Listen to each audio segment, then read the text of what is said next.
Hello and welcome again to Health Exposure. Now I get the task this time of asking all of Chicago and whomever, are you constipated? Wait, I brought help. Deborah, what's a normal? No, I'm not. No, I'm fine, thank you. What's a normal healthy colon? And tell them you put me up to this.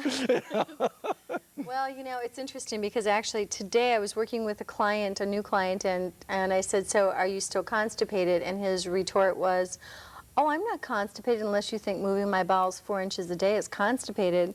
So I was like, yes, it is. You have 22 feet of small intestine and you have 5 to 6 feet of large intestine, and optimally every day you should be moving at least 10% of that in inches, which comes out to what?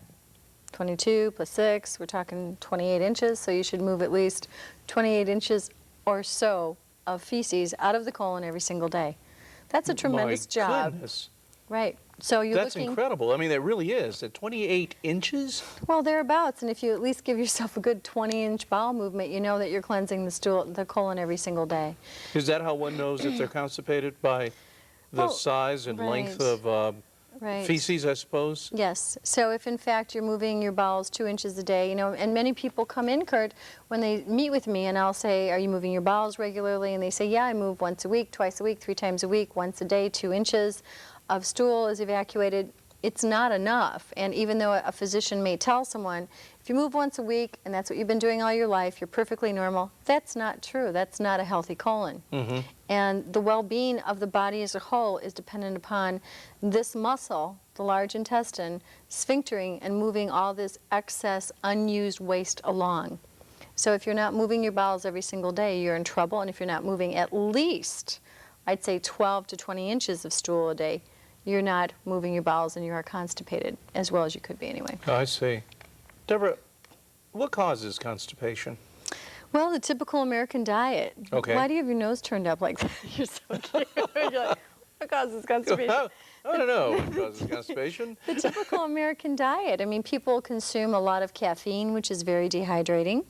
They consume a great deal of diet sodas, which basically are lots of chemicals. It kills off good friendly flora in the gut, and the good friendly bacteria. People eat primarily dead food diets, and dead food diets are simply highly processed foods with lots of additives, hormones, antibiotics. We're looking at coloring agents, fillers and binders like guar gum and calcium carbonate, things like that, that take up space and keep products from sticking together. All of those basically just kind of gel up in the colon and create more mucus, which binds the feces. Many people eat a relatively high amount of starch and protein in comparison to water-based foods like fruits and vegetables, which creates more constipation. And people are on lots of medications. Many Americans, I think it's something like 1 out of, is it 15 or so now, are on antidepressants. Oh, yes, yes. Antidepressants suppress the parasympathetic nervous system and also slow down metabolism, which causes more constipation as well. So people aren't consuming enough water. They think coffee is water. You know, it's not. It's a dehydrating. No, you can't get by a show, can you? You just can't. You see, you just can't get by a show without doing the coffee thing. All right. He is so guilty. Guilty. I never said a word about coffee and Kurt, did I? Coffee and Kurt. My color fades. I need the coffee. I tell you. I need my chemicals. Don't take my drug away. So coffee will do it, but, you know, I mean, not consuming water and certainly not eating fiber. So there's a huge list or a long list of different, you know, reasons why people may become more constipated over their lifespan. I would imagine there are special foods you're going to tell us about that we should be eating or shouldn't be eating regarding constipation? Well, it's interesting, Kurt, because when I work with people from a dietary vantage point, I see that when we increase proteins and, you know, even though we increase the oils and the fruits and the vegetables, sometimes constipation ensues, especially if they're already constipated. So there are what we call mucoid former foods that create more mucus in the colon, and those are your processed starchy foods like your breads and pastas and bagels and, oh, really? And your cereals that are not whole grain but are more processed, low in fiber. They're just doughy and they stick together in the intestines. And then you've got your mucus former protein. So if you do a lot of animal meats, which are very dense and heavy, okay, and have a greater percentage of saturated fat, they create more mucus in the colon as well, whereby fish create less mucus because they're higher. They have a higher percentage of water or fluid in that protein.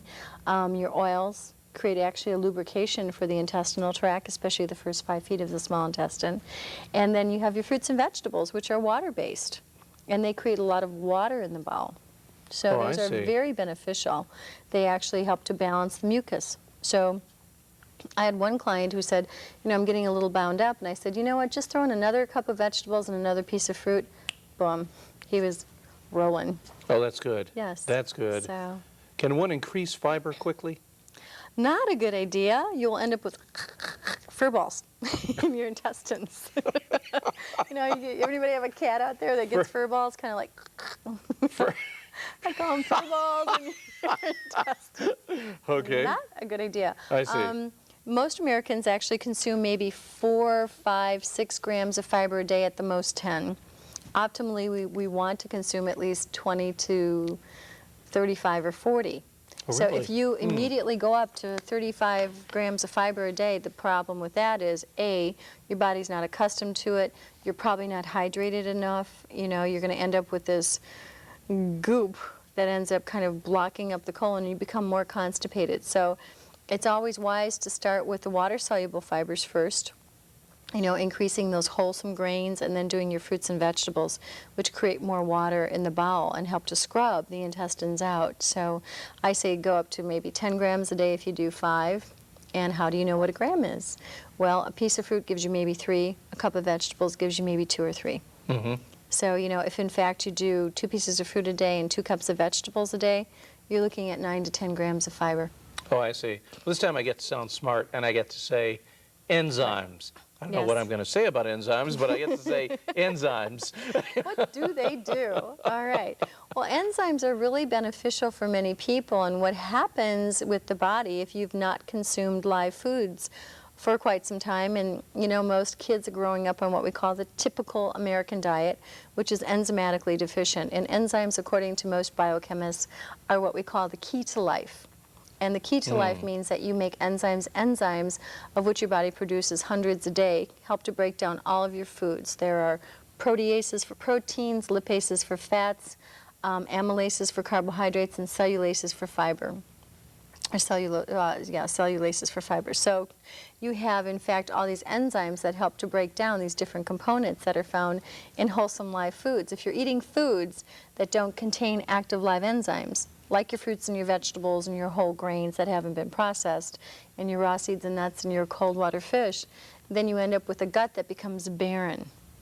And if you have a gut or a stomach that doesn't have enough enzymes, the food will sit there and sit there and sit there. And when you eat a meal, you feel full for maybe 4, 5, 6 hours after eating. Oh, my goodness. That's a sign that you're enzymatically deficient. Constipation is a sign that you're enzymatically deficient.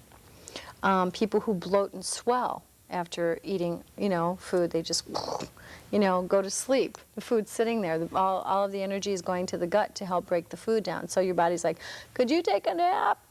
Get really tired after lunch. So that's a sign that you need enzymes. Oftentimes you don't need to take enzymes for the long term. You simply need to take enzymes for maybe 2 or 3 months to get the body recycled into producing its own enzymes, and then increase your diet so it includes more live foods. Oh, I see. And then you'll start reproducing your own enzymes and making your own, just by the mere fact that you're consuming more live foods than processed foods. Aren't you glad I asked this question? I never know what's Here coming. we go. And there she goes. I'm going, okay. What natural herbs help constipation? Well, a lot of people get hooked on herbs. There are many out there that are quite good. Cascara sagrada is one of my favorite herbs. Cascara sagrada is just as it sounds. It's 2 words, and it's known to actually help the bowels evacuate. Yes. Capers are very good. They're found in a product called Livotrit. We have fennel tea, which is excellent. Berberine is another herb. Garlic is usually very good for helping people to move. Aloe vera is excellent. Aloe vera is not necessarily an herb, it's a plant extract, but it helps to lubricate the intestines. And there are a myriad of them, but be careful, because if you continue to use herbs extensively for a long period of time, it can become very problematic. And you can end up very, very addicted to those herbs. So if in fact you increase your diet to include enough live foods and you eat enough calories, you should normally move your bowels. You know, if you're not moving your bowels well, then generally the first thing you always look at is whether or not there's enough food coming into the system. So there's enough energy to expend or get rid of. If there's not, the bowel will be the first system, or the intestines will be the first system to shut down.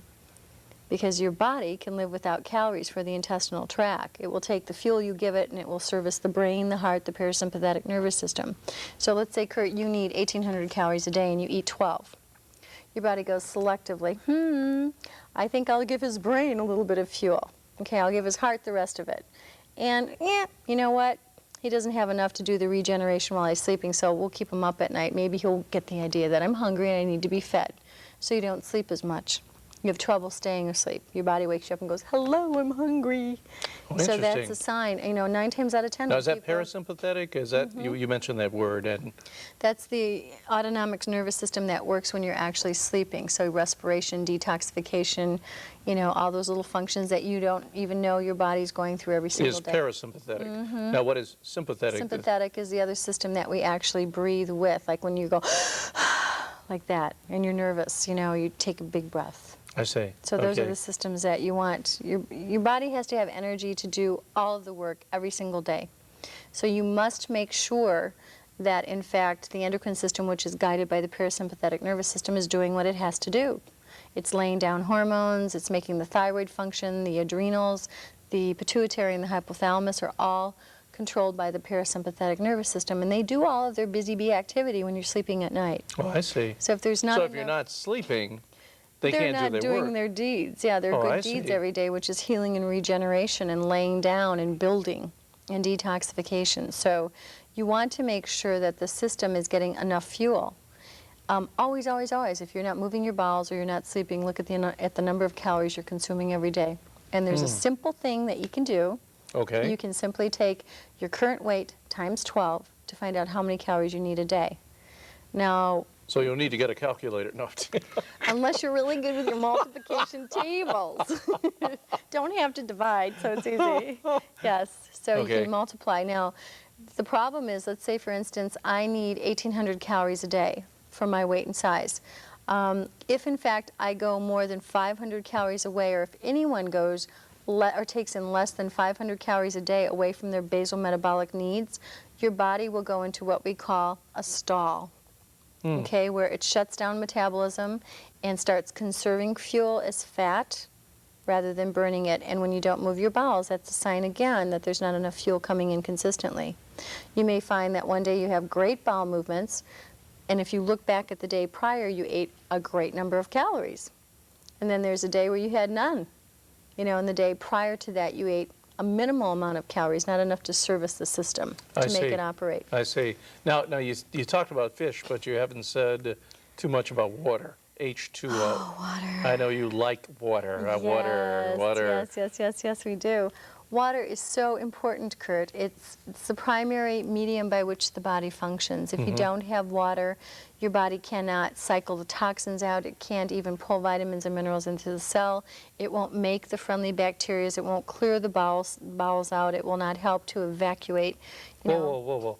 Friendly bacteria? Friendly versus bad. Yes. Friendly I get the bacteria. feeling that I'm the straight man for the show. I mean, you know, okay, friendly bacteria. Right. Friendly bacteria is basically a bacterium that the body makes. There are many, but the primary bacteria that we're most familiar with that helps in creating a healthy ecological environment within the bowel is called Lactobacillus acidophilus.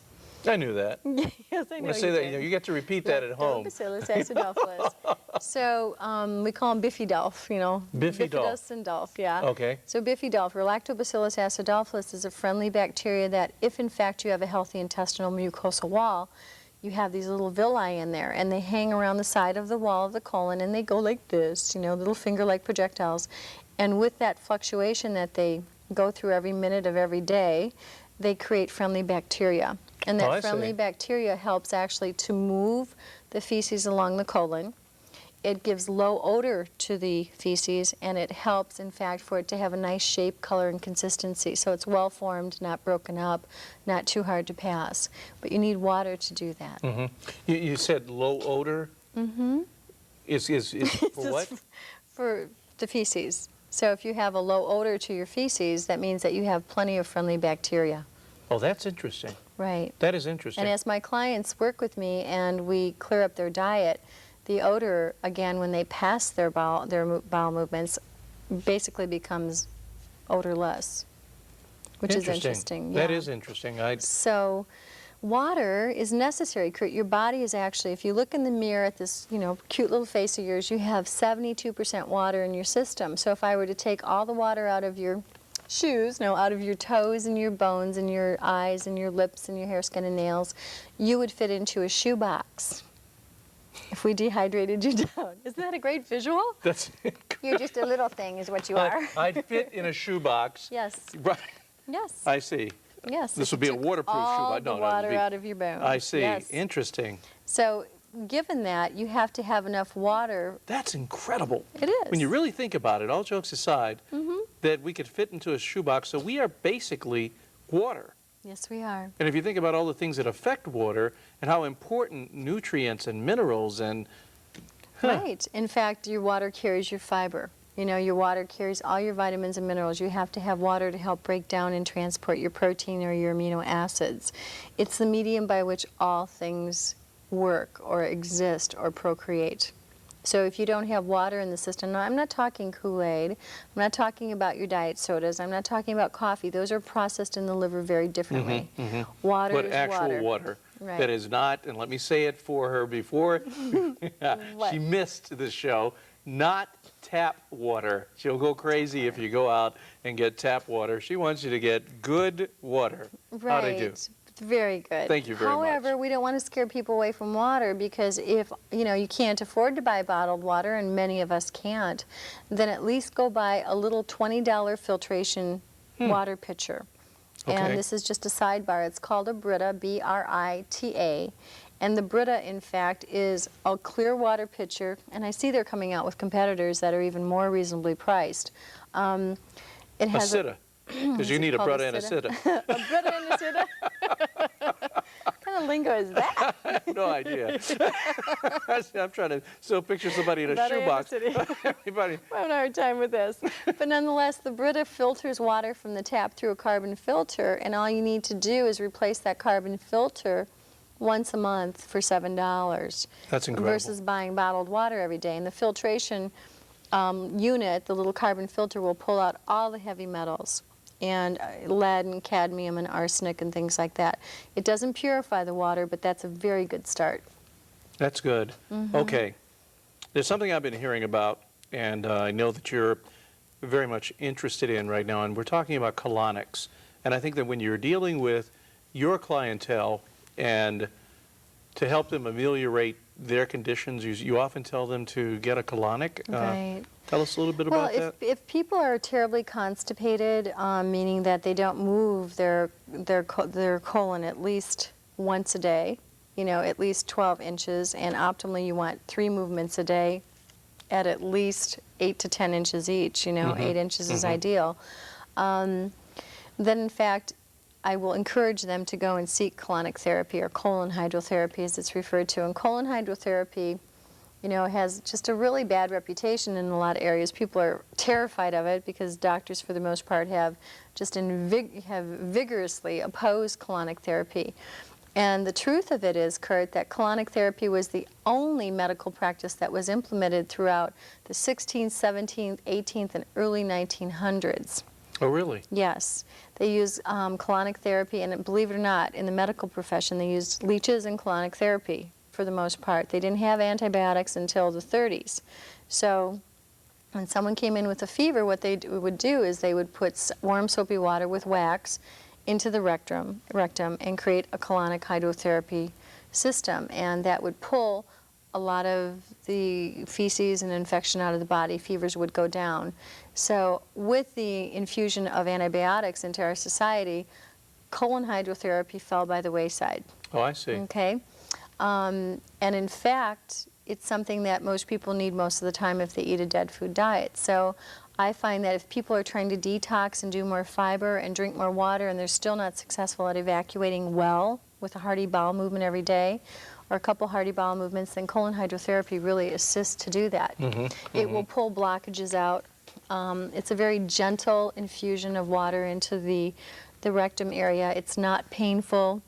You know, So it you're doesn't- saying they're beneficial. they're This is very getting your beneficial. seal of approval. Yes, absolutely.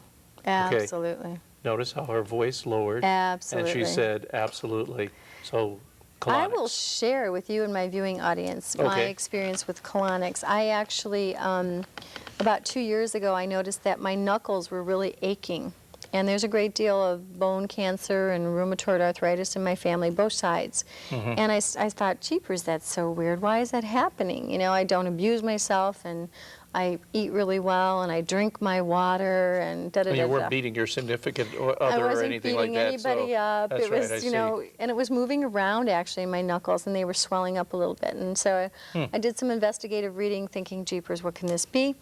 And everything I read indicated that there was a toxic bowel, and that would be right in the transverse area, which is right here above the belly button. Yes. Now, I've had two laparoscopies, two laparoscopies, which is an incision right at the belly button. And I've been told I have a great deal of scarring in that area. Scarring makes the bowel adhere to the peritoneal lining inside the body.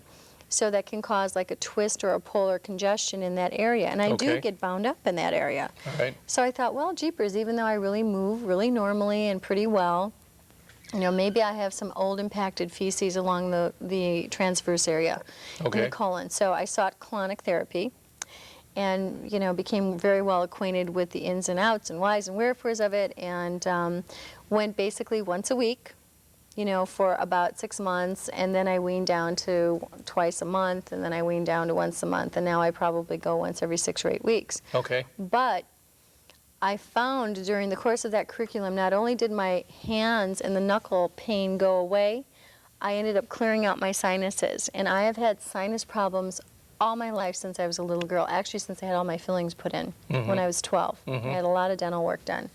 And for the first time in my life, I can breathe through my nose, both nostrils, at the same time. So this was like a side See, that is benefit. a significant Finding. and it's something that you can point to. Thanks for sharing that. Yeah, it's really, You know, it's thanks amazing. for sharing that. That is amazing. So the point is, you know, you can have years of feces, Kurt, that is packed, hardened in those little pockets in the colon. You've got pockets. And I'll tell you another interesting story. A few years back, probably about 12 or 13, when I first started my practice, my best friend and I decided to do a colon cleansing. And we did a 3-week kind of purge fast fiber, lots of fruits and vegetables cooked down into a real thick kind of muesli broth. And we did, you know, psyllium at the same time, did colonics. And what we were looking to get out of the system, out of the colon, were these little twisted wood-like pieces that come away from the wall of the colon. It took me 3 weeks. And they look like little pieces of darkened birch, and they're hard as a rock. And that means that you're getting that old, hardened, concrete-like feces pulled away from the wall of the colon. Now, as I see it, I'm probably ready to do another one. You know, it's been a few years. Because accumulatively, you will just end up with like layers of like thin sludge that build over each other and over each other. Oh, I see. And as the colon I see. becomes less elastic, it's a muscle. If you don't use it, you lose it. Okay. And as the Okay. colon becomes less elastic, it becomes more dense, and you can actually get this transverse colon that will start to push down and hang down and press on other organs, like your bladder and your uterus. And some women end up with prolapsed uteruses as they get older because basically they're not moving their bowels enough. Okay. You know, or they have incontinence, older people, you know, men and women, because there's all that heavy, dense feces hanging in the colon, pushing on their other organs within the abdominal cavity. So colonic therapy is wonderful. You know, it's a good way to get your body cleansed and get it moving. Water is not dangerous. You know, it's simply hydrating. If you do a good, like, light whole food diet the day before you go in, you'll find that you move more of the old garbage away from the wall of the colon. The body doesn't have to process food. So it's busy pulling the old stuff out. Now, I have to ask you this question. Uh-oh. I have to. So you got to give me more time because I've got to get this on. As busy as you are, Yes. And as peripatetic as you are, doing this, doing that, counseling, consulting, being there for every person, answering phone calls, you've just opened. I need a vacation. You do what? What? I need a vacation. You need a vacation, that's right. You just opened a colon care center. Yes, Why? I did. Because I see so much constipation in my practice. It's just astronomical. And you know, again, statistically speaking, Kurt, colon cancer is right now the #4 killer in America. Colon and rectal. Really? That's significant. And the American Cancer Society has told us again and again, if we consume 9 servings of fruits and vegetables a day, you can offset the onset of that cancer. You can keep that from occurring in 76% of the cases, almost 80% of the time. So what we're seeing are more and more people who have years of terrible eating habits following the food pyramid, you know, which is upside down. It doesn't work. Doing too many starchy, you know, carbohydrates that are highly processed, doing too much saturated fatty acid in their meats, doing absolutely no oils, and not nearly enough fruits and vegetables. So I think I'm going to create a new food pyramid this year. I think Oh, it's that's a great great. idea. Yeah. One that, you know, gives vitality and helps people really help to move their bowels, because if you have a healthy colon, you have a healthy body. And I'll tell you what, if I don't get people's colon moving, people or my clients' colons moving, I cannot help them obtain optimal health. It's as simple as that. So that's why I opened a colon hydrotherapy center, because it's really necessary. And you know, I think the more people that get this information, the more people that can blend, you know, really good, safe, viable alternatives to surgery, radical procedures, the better off we all are. The lower our health care costs will be. The more that good information and that gift of health will be passed along to everybody else. So that's important. You know, I tell you, and I don't mind going in the air and saying this, I think you're heaven sent. And I used to think he's so that. sweet. I'm not an angel. Well, I used to think that angel food was a cake, but I see it's it's a recipe from Deborah. Isn't So he sweet? He just loves me very much. absolutely, and I Thank you, just think Kurt. that's very, very important. Well, there've we been love shows what where we we've do. had some of your clients on, and they've been healthier, and we've seen the changes, and they can't wait to share. And now you're coming on, and you're talking about something so very, very vital and very important as constipation, and explaining just how to eliminate it from our day-to-day process. You know what, Kurt? I was extraordinarily constipated in my 20s. I never drank water. If it wasn't fried and it wasn't carbonated and cola-based, I didn't drink it or eat it. I mean, if I hadn't been given this gift of health, it's been a long journey, you know, but I was given the gift of health basically through many mishaps. You I know. see. So I now see. I have this gift, and we need to give that gift back. Well, let's so do here that. we are. I'll tell you, she got me again, and I have to say goodbye, but when she first told me that we were going to be discussing tight end, I thought she was talking about football. And here we go with constipation. You take care. Come see me again, all right? Deborah.